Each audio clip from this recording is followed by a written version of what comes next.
बिस्मिल्लाहि वस्सलातु वस्सलामु अला रसूलिल्लाह अम्मा बाद।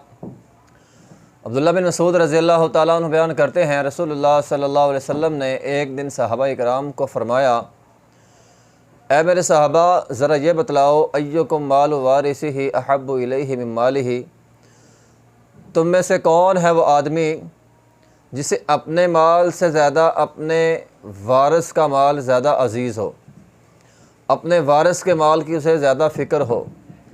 सहाबा इकराम ने कहा, अल्लाह के रसूल, हम में से तो कोई भी आदमी ऐसा नहीं है जिसे अपने माल से ज़्यादा अपने वारिस के माल ज़्यादा अज़ीज़ हो, बल्कि हम में से हर आदमी अपने माल को ज़्यादा अज़ीज़ समझता है। रसूलुल्लाह सल्लल्लाहु अलैहि वसल्लम ने फ़रमाया, लेकिन मैं देख रहा हूँ तुम अपने माल से ज़्यादा अपने वारिस के माल को ज़्यादा अज़ीज़ समझते हो, अपने माल की परवाह नहीं करते, वारिस के माल की ज़्यादा परवाह करते हो। वो कैसे?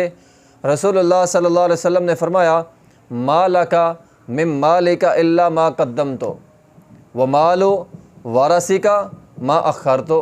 रसूलुल्लाह सल्लल्लाहु अलैहि वसल्लम ने फ़रमाया, तुम्हारा माल तो वो है जो तुमने आखिरत के लिए भेज दिया, और रहा वो माल जिसको तुम अपना समझते हो दुनिया में, ये तो तुम्हारे वारसों का माल है, तुम्हारा तो है ही नहीं। तो इंसान का असल माल वो होता है जिसे इंसान अपनी आखिरत के लिए आगे भेज दे, वो इंसान का असल माल है। जिस तरह के एक हदीस के अंदर आया है कि रसूलुल्लाह सल्लल्लाहु अलैहि वसल्लम ने फरमाया, मैयत के साथ तीन चीज़ें जाती हैं, एक मैयत का माल यानी मैयत का जाहो जलाल, और दूसरे उसके रिश्तेदार, और तीसरी चीज़ इंसान के आमाल। दोनों चीज़ें वापस आ जाती हैं, जाहो जलाल भी, रिश्तेदार भी। सिर्फ़ एक चीज़ इंसान के साथ रहती है, वो है इंसान के आमाल। तो इंसान का असल माल इंसान के आमाल हैं, जो इंसान के साथ रहते हैं, कब्र की तन्हाई में साथ रहते हैं, मैदान महशर में साथ होंगे, और इन्हीं आमाल के ऊपर जन्नत और जहन्नम का फ़ैसला होगा। इसलिए रसूलुल्लाह सल्लल्लाहु अलैहि वसल्लम ने फरमाया, जितनी तुम दुनिया के माल की फ़िक्र करते हो, इससे ज़्यादा फ़िक्र तुम्हें अपने आखिरत के माल की होनी चाहिए, यानी आखिरत के आमाल की होनी चाहिए।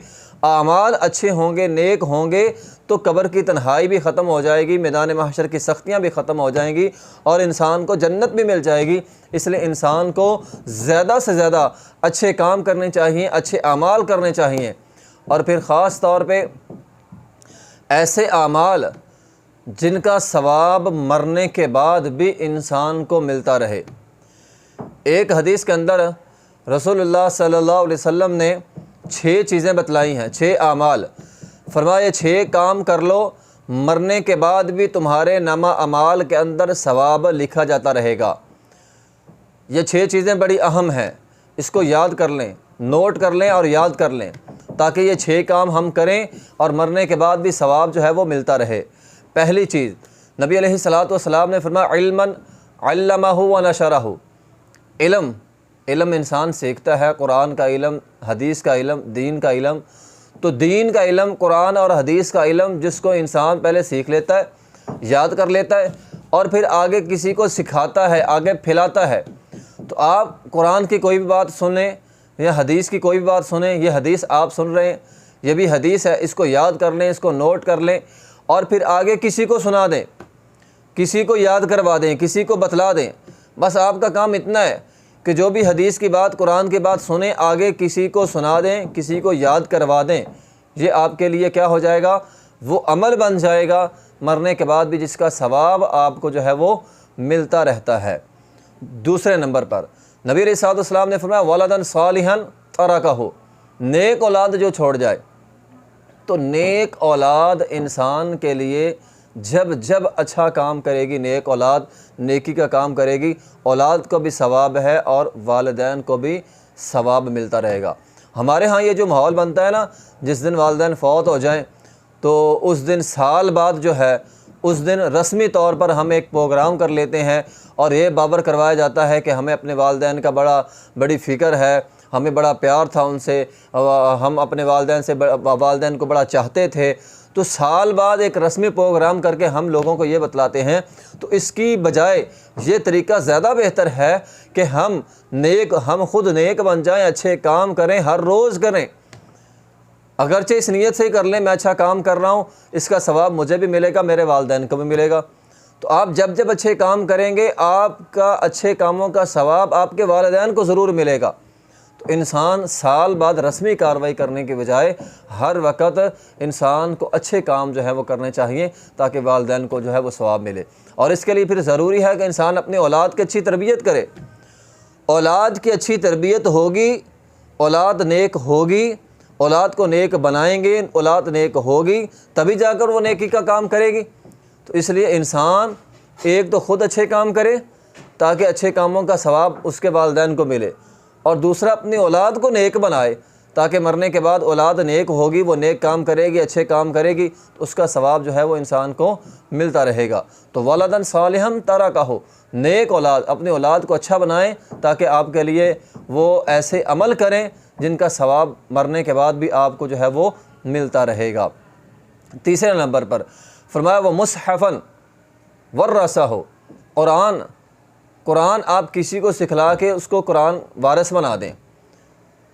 तो कुरान किसी को सिखाना, कुरान की एक आयत किसी को सिखा देना, एक आयत किसी को पढ़ा देना, ये क्या हो जाएगा आपके लिए, वो अमल बन जाएगा जिसका सवाब बाद में आपको मिलता रहेगा। ये तीन चीज़ें होगी। चौथी चीज़ फरमाया औ मस्जिदन बना हो या फिर औ बैतन लिब्न सबीली बना हो। मस्जिद तमीर हो रही है या मस्जिद की कोई भी ज़रूरत की चीज़ है, आप उसके अंदर हिस्सा लें या मस्जिद तमीर कर दें, या फिर मुसाफिर खाना औ बैतन लिब्न सबील मुसाफिर खाना, तो मुसाफिर खाने तमीर करवा देना या उसकी तमीर में हिस्सा लेना या मस्जिद की तमीर में हिस्सा लेना, ये वो आमाल हैं जिनका सवाब मरने के बाद भी इंसान को मिलता रहता है।